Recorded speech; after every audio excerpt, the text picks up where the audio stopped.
Hello children, once again I am here with a new video for you, and this video is based on the one part of the industries which is left now to be discussed, that is mineral based industry. As you all know that in the manufacturing industries already we have covered the agro based industries in the earlier videos, and now in this video we are going to start with the mineral based industries and which main industries we are having in India.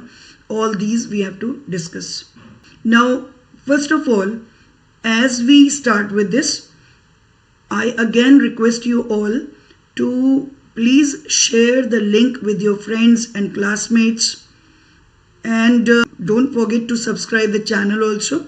And when you subscribe the channel, please press the bell icon so that if in future any video is being uploaded in the channel, you will get the notification regarding that. So let's start with the topic mineral based industry. Now in this group of industry, if you just think of it, what is mineral based industry? Any industry which works on the minerals as their raw material. Suppose in the case of agro-based, what have you understood? Agro-based industries are those industries which actually use some agricultural produce as their raw material. Those industries are called by the name agro-based industry. But here we are talking about the mineral-based, means their raw material is any of the minerals. When we use as raw material, that industry will be called as mineral based industry. Now in the mineral based industry, children, number one industry we are having is the iron and steel industry. Now iron and steel industry at present in the entire world, it is considered as one of the basic industries for any of the countries, and not only for India. It is the basic industry for all the countries. And why it is called basic industry? Because in every part, all the fields of suppose we can say the agriculture sector, it is the industrial sector, the transport sector, okay, medical sector, or the household, anywhere you think of it, you will always find the iron and steel are being used in some or the other way. So even the machineries what we use in different industries, for all the machineries we need the steel. Iron and steel is the basic thing which is used there. So that's why, children, whenever we are talking about the iron and steel industry, we always take it in this way that without this industry, no other industry or the economy also, for any of the country's economy, if you take, you will find it is to a large extent it is dependent on this industry, that is iron and steel industry. That's why it has been given the name basic industry. It is called as basic industry. And one more thing is there, children. When we talk about this industry, it is actually you can say for checking what level of development any country has achieved. For that purpose also we take this as a parameter, what amount of consumption is there of the steel, per capita consumption in any of the countries. According to that we categorize that this particular country is very well developed in the industries, right? The economy is very much developed.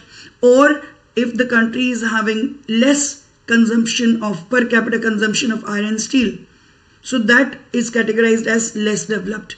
So for development also, for assessing that what level of development the country has achieved, for that also this is taken as a parameter. Okay, the consumption of iron and steel is taken as a parameter to check that. So this is the importance of this industry, iron and steel industry.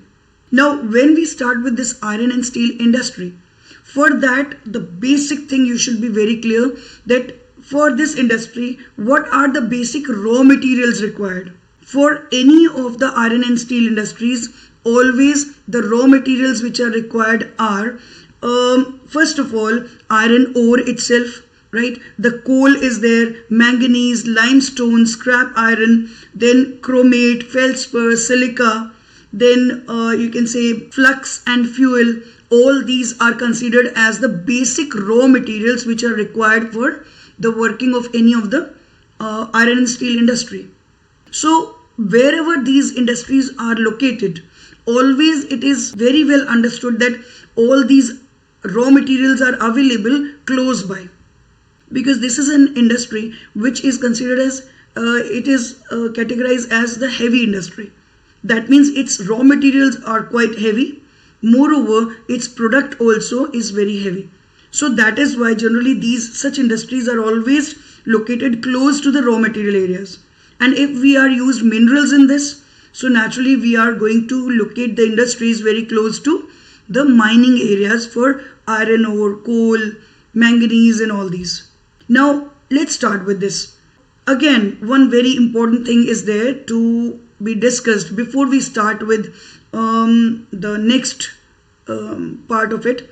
Basically, the steel making, okay, in all these iron and steel industries, the steel making is done, okay, but initial stage of that is in the form of iron ore. What is ore now? Iron ore or any particular ore of any metal, that is actually the raw form. You can say it is the actual thing what we get directly from the earth. After mining, after digging out in the earth, what we get, that is actually ore, right? Suppose high content of iron is there in that ore, so that is actually used as iron ore, and then the impurities are there along with it, okay, along with the iron, the metal, whatever metal we are searching for. So in the ore of that metal, always the impurities are also there. So first step we take is actually take away the impurities to purify the actual thing what we need as raw material. Here we need iron as the raw material. So for that purpose, first step what we take is the ore reduction. It is called ore reduction. Okay, 3 stages are there. First is ore reduction. Now suppose iron ore we have got, iron ore has got some amount of iron is there, but along with that a lot of impurities are also mixed with it, right? So to separate the impurities, we use some amount of limestone and dolomite, and these, when these are used along with iron ore, what happens then? It works as a flux. It is used, right?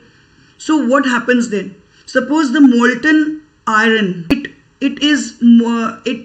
starts moving, right? From one side to the other it starts moving, and along with the molten iron, above that always the flux is there. That means the limestone, dolomite, actually the presence of it makes the impurities to come out of the iron. So molten iron, because of being heavier in weight, it goes down, okay, and as it is made to move from one place to the, suppose in the narrow channel it is moved. So in blast, actually the huge, you will find blast furnaces are used for this purpose, where very high temperature furnaces are working. So iron is actually, when this step is being taken, for that it is molten, right? Molten iron starts moving, and as it starts moving, above it a layer of slag is there. What is slag now? Actually it is due to the flux we are using. Now what is actually the here we are, when we are using the flux, that is in the form of limestone or dolomite, these are helping to actually get the impurities go with them, right? So what happens then? Upper layer of the iron, right? In the lower part it is molten iron is moving, and upper part is totally the flux, right, with a high content of impurities mixed with it. Now when it keeps on moving, at several points the molten iron is collected from there. Now this is, to some extent it has been actually purified, but it is still not 100% pure.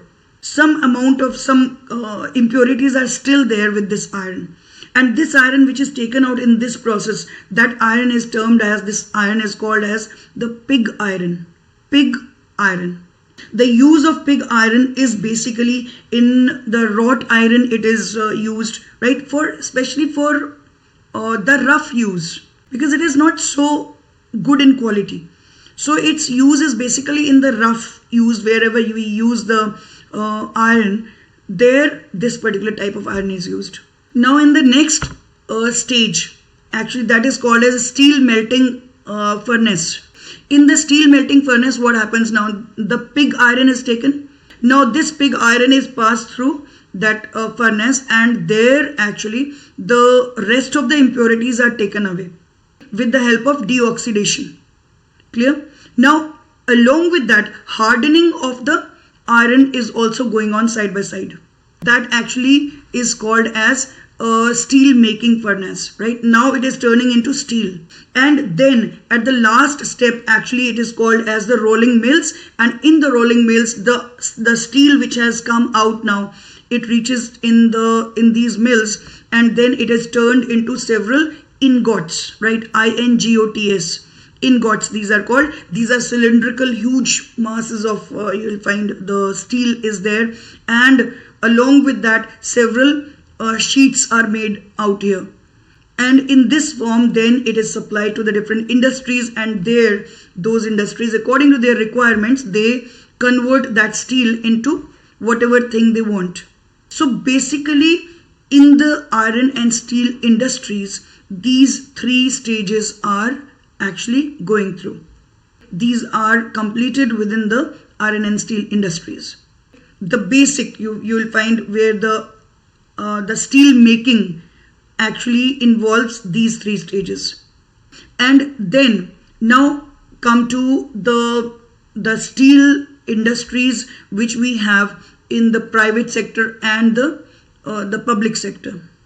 Now if you talk about the public sector industries, the iron and steel industries, you will find a number of industries, a number of units are there under the public sector industries, which are totally controlled by one authority is there, that is actually called as SAIL, right? SAIL, Steel Authority of India Limited.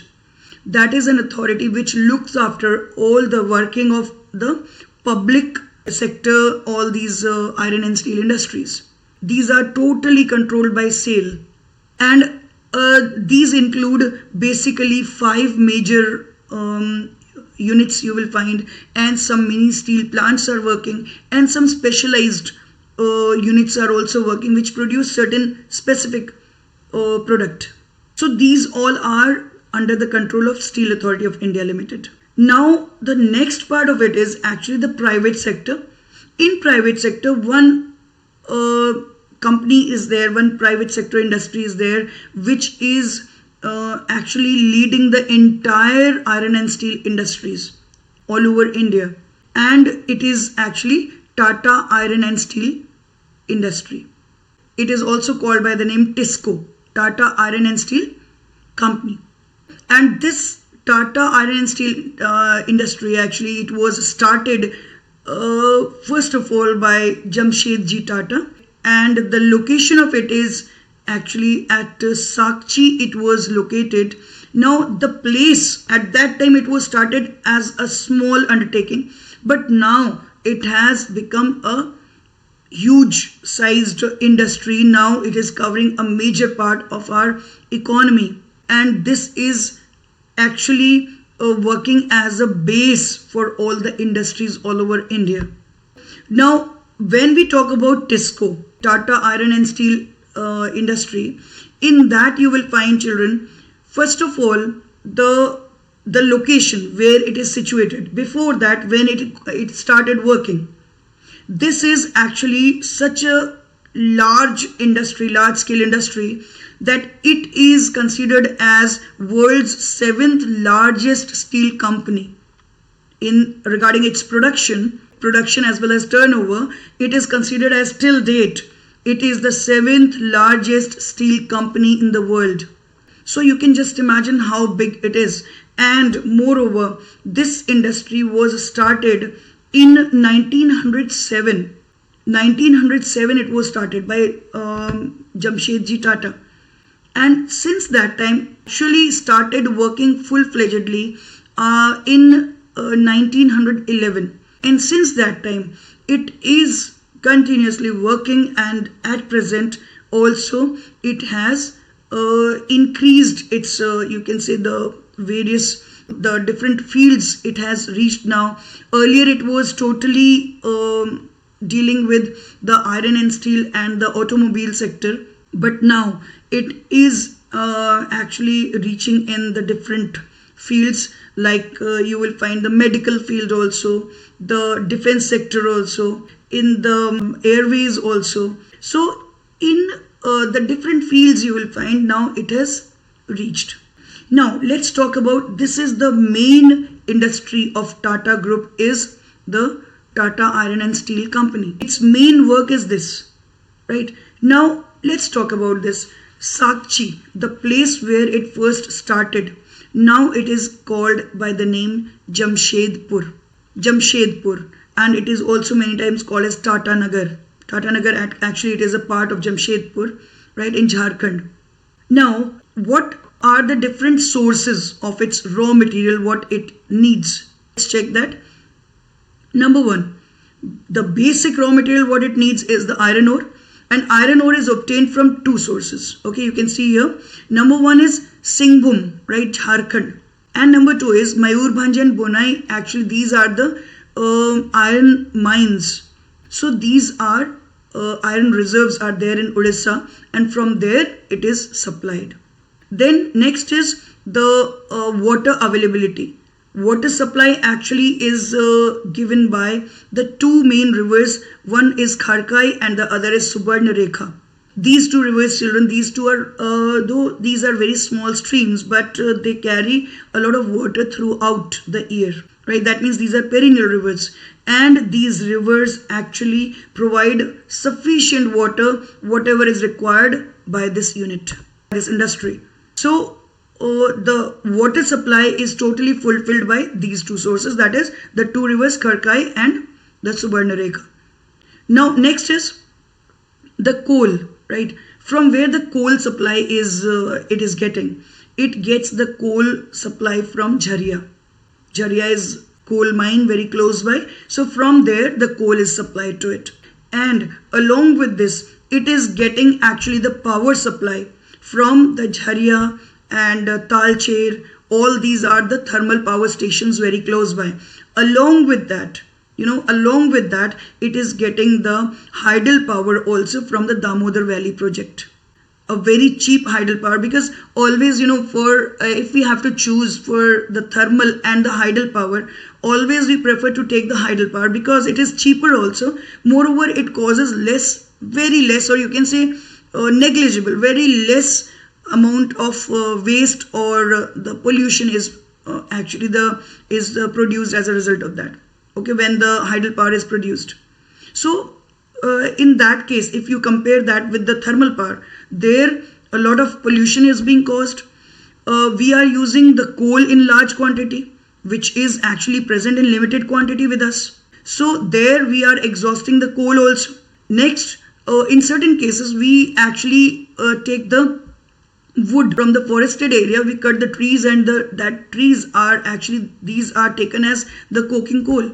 So these are, children, a few things which actually have made these industries, all the industries which are using these in large scale, these industries have now started shifting towards the other source of energy or other source of power. And one of them is the hydel power, which is one of the cheapest means of electricity, you can say power. So this is this industry is getting the power source from, one is the thermal power station, which is actually present in Jharia, then Talcher and all, right? And the other source of power is from the Damodar Valley Corporation. Now the next thing is about the limestone and dolomite. Now limestone and dolomite, these are actually supplied from there is one Gangpur, there is a place in Odisha, and another one is Singhbhum in Jharkhand. From there the limestone and dolomite are supplied. And regarding manganese is brought from Noamundi. So these are the places which are supplying all these raw materials to the industry. Along with this, very cheap labor is supplied from all the surrounding states. If you see the location of this Jamshedpur, you will find it is surrounded with the different states having dense population, and maximum part of this dense population belongs to middle or lower class, basically lower class. So the workers, actually the laborers and the workers who are coming from these states, they are ready to work at even a cheaper cost, at a very low cost. So this entire lot provides a cheap labor also to the industry. So these are the things which are easily available in this area, and that's why this industry has developed in this area totally. And one more important thing is left, that is very, very important part, that is the transportation and market. It is lying very close to the main rail route. That means you can say the Eastern Railway. Being very close to it, it gets the facility of the main rail route also.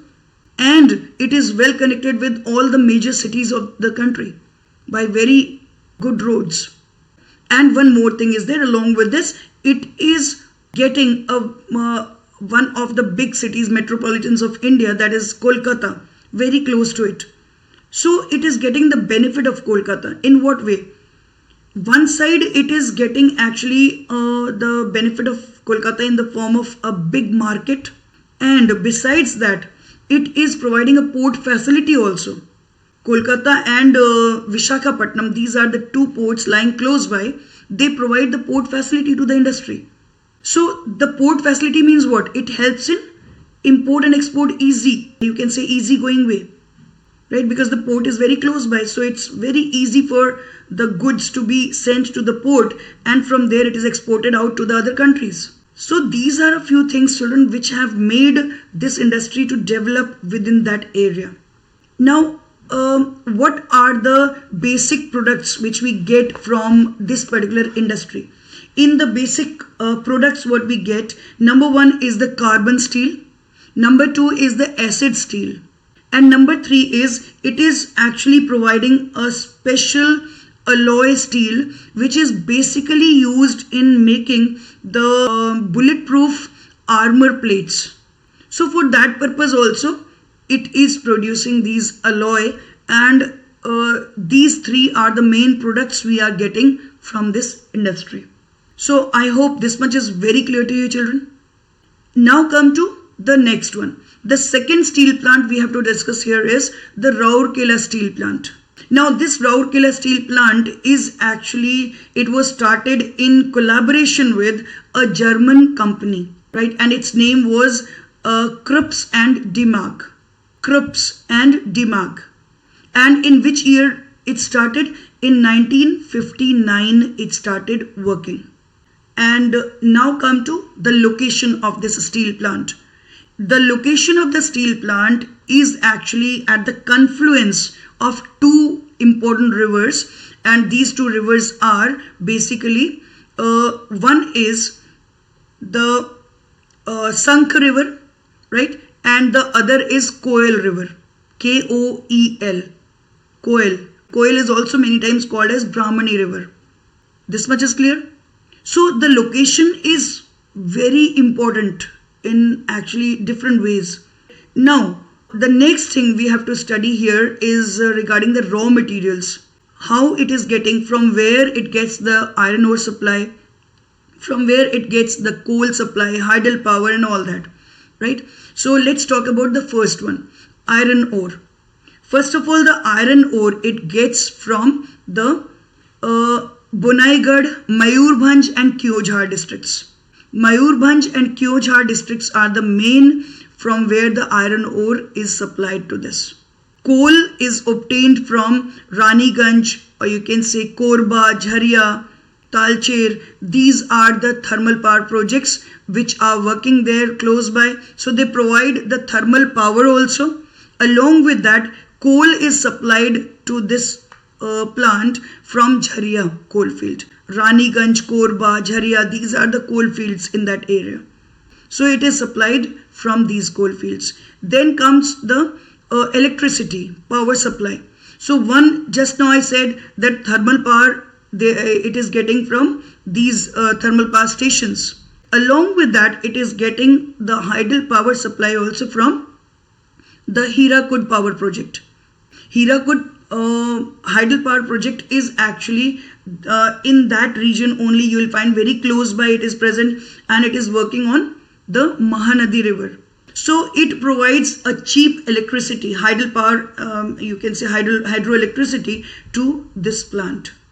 Now the next one, limestone and dolomite. These are actually provided to this plant from Bir Mitrapur.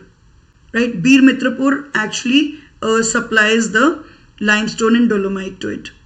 Next is manganese. Manganese is obtained from Noamundi. This is a you can say mine from where the manganese is extracted, and it is sent to this plant. And the water availability.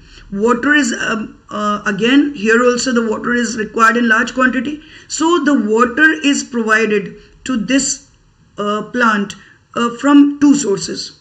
One is a dam which is there, Mandira Dam actually, which is there on the Sank river. Okay, number one. And number two is from the Mahanadi river. The water is supplied to this plant. So the water availability is also there. Then it is present on actually again one of the main rail routes. It is present on Mumbai-Kolkata rail line. So it is well connected with the rail route also, as well as it is well connected with the very developed road ways also from the other major cities of India. So it is getting on one side the domestic market, the other side it is close to the Kolkata port, right, as well as Visakhapatnam port also. So it is getting the port facility also towards the other side. So we can say the market is very good market, as well as the transportation is quite good in that area. So all these things are available for this plant. Now this steel plant actually supplies pipes for the Mathura oil refinery, and special steel for the ISRO space vehicles also, where again the steel is required in the space vehicles. So there also the steel which is actually sent there, that is totally supplied from Rourkela steel plant. So these are a few important things you should understand. And one more thing is there which you need to know. There is a byproduct always which is coming out from this plant, that is in large quantity nitrogen is coming out as a byproduct, and this nitrogen is used in especially the fertilizer factories, fertilizer industries. So this is all about the Rourkela steel plant. Now in total this year, actually in the year 2021 and 22, the board exam is going to be in two parts. You all know it very well, and the syllabus has been bifurcated into two parts. One board exam is actually scheduled in the October-November month, which has already been over, right? It is done. Now the second board exam, second part of it is going to be there in March and April months. For that purpose, you need to prepare all these chapters very well. And besides that, besides the board exams, it is a topic which is going to help in the various competitive exams also. If you are preparing for the exams, you will get definitely a big support by this video.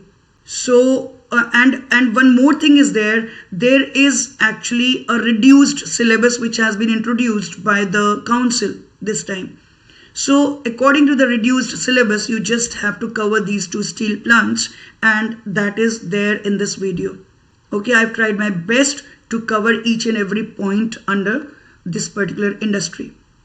And along with these things, children, one more very important thing is there which actually I want to tell you about, right? This is regarding the integrated steel plants and mini steel plants. This is something very important, you should know about it.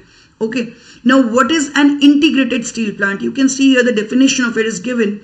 The steel plants where smelting, coke making, rolling, casting and various structural steels are done in a single unit.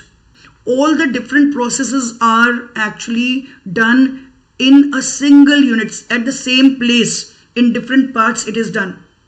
That is called integrated steel plant. All the stages of the steel making, all these are done at the same place in different small units. And one more thing is there. What are the features of it? They employ a large number of people. In large number, all these integrated steel plants are large scale industries. They need a lot of investment. They cover a large area, right? Their turnover is equally, you will find it's on large scale. So this is an industry because it is using the ores, right? Iron ore, coal and manganese and all these, dolomite and all that. So the raw materials used are quite heavy. And that is why you will find these integrated steel plants are always located close to the mining areas, right? If you see, the entire Chota Nagpur industrial region is actually having a number of iron and steel industries within it. The reason being, most of the mining areas lie close to it. So this is about the integrated steel plants. Now the next type of steel plant which we are talking of here is the mini steel plants. Now what is it? Mini steel plants can be established anywhere. Okay, that means it is not using any raw iron or you can say the iron ore is not actually used here as a raw material. It is using the raw material in the form of scrap iron. Scrap iron which is actually coming out from the integrated steel plants. So from integrated steel plants, the scrap iron is actually leftover part of the iron is there, and that is taken as the raw material for these industries, mini steel plants. Okay, number one. Number two is that they are not of that large scale level. They are comparatively smaller in size, right? And it's actually, they don't have large number of operational units. Like in the integrated steel plants, you will find different number of operational units are working all side by side at the same time. Okay, but in mini steel plants it's not there. And mini steel plants can be established anywhere in the world because it has nothing to do with the climatic condition, because it is not using any the agricultural goods in that, right? Moreover, the scrap iron is being used. So scrap iron can be supplied anywhere. It has nothing to do with the mining areas. So this is one plus point with it. And moreover, with any local market, suppose wherever the market is available, it can be established there, right? So it can get the benefit of the local market. So this is actually called as mini steel plant. It can use generally the power is used in the form of electricity. Okay, the furnace generally work on electricity. So as compared to integrated steel plants, these are of very small size. So this is the last topic we have to cover in this particular, you can say, iron and steel industries of the mineral based industries. And now I am just winding up this video here only. And in the next part of this video, we are going to discuss about two other industries we have especially to discuss regarding India. And these are, number one is the electronic industry, right? And the other one is the petrochemical industry.